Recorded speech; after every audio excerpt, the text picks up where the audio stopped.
Happy July 3rd, everyone. I was thinking of all of you autoimmune warriors and thrivers as we head into this big holiday weekend.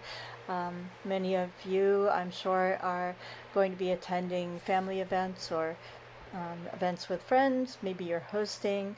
And I thought it might be helpful just to ground us a little bit in thinking about self care as we're entering into high powered situations so that we can be at our best and even feel at our best when it is all over. Because, even if we're having a great time, there's a certain amount of stress and a lot of energy that goes into weekends like this if you're going to be out and about socially at least. So the two major categories that we think about are, um, what we're going to be consuming, and also what our environment is going to be like and how stressful it might be. So I wanted to just focus briefly on these two areas.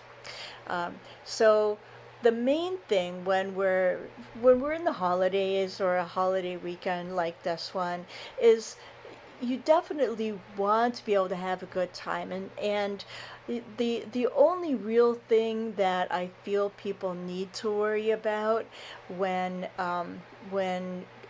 when watching their ideal menu.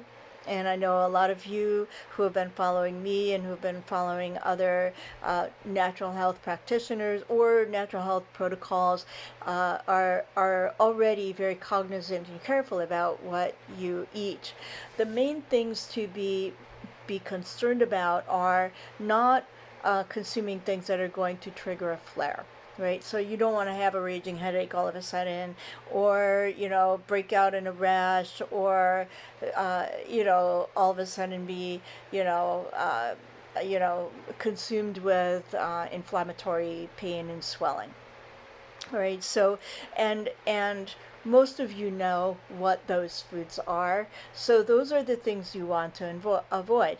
As and if you are able to tolerate, a little bit of sugar, or a little bit of gluten or whatever, and you feel it's pretty safe to eat. If you normally don't drink, but you want to have a little, want to have beer or something like that, it's not going to hurt you. All right, don't be so strict with yourself that you don't have any fun. All right, it's really okay.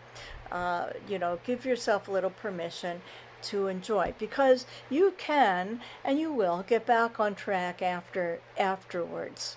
All right. And like I said, the only caveat is that, you don't want to be suffering with a flare up because of something you decided to eat or drink. And then the other thing is to manage that stress level.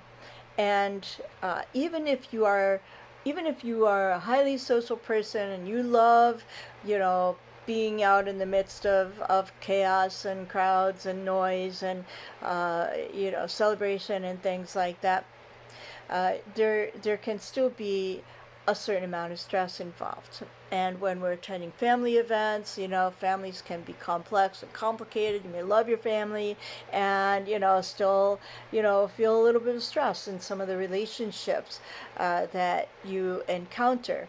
So, my advice always is to have a plan ahead of time for how you can extricate yourself. So just think about that ahead of time. You know, um, you know, take a look at your surroundings and say, okay, well, if I'm feeling overwhelmed, just maybe I can just walk over here. There looks like there's a quiet corner of the yard or a path that goes around, beyond the property. Or worst comes to worst, you make a plan for being able to just like step into the restroom for a few minutes and do a little bit of internal grounding.